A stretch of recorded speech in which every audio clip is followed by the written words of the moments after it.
Dear friends, കഴിച്ചു തുടങ്ങിയാൽ നമുക്ക് നിർത്താനേ തോന്നത്തില്ല. അത്രയ്ക്കും ടേസ്റ്റാണ് ഈ ഗുലാബ് ജാമുൻ. ഇത് കുട്ടികൾക്കും വലിയവർക്കും ഒക്കെ വളരെയധികം ഇഷ്ടപ്പെടും. അതുപോലെ തന്നെ ആർക്കും ഇത് ഈസി ആയിട്ട് ഉണ്ടാക്കാൻ പറ്റും. എല്ലാവരും ഈ നവരാത്രിക്ക് ഇത് ഉണ്ടാക്കി നോക്കണം കേട്ടോ.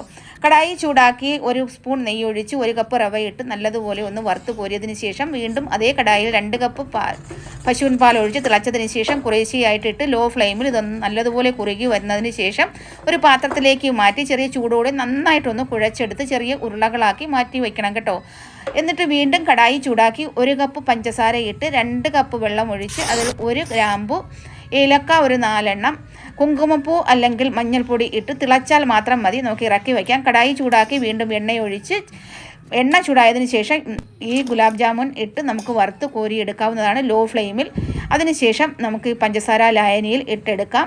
വളരെ ടേസ്റ്റാണ് ഇത് കഴിക്കാനായിട്ട്. ഈ വീഡിയോ ഇഷ്ടപ്പെട്ടാൽ ലൈക്ക് അടിക്കാൻ മറക്കല്ലേ. Thank you for watching.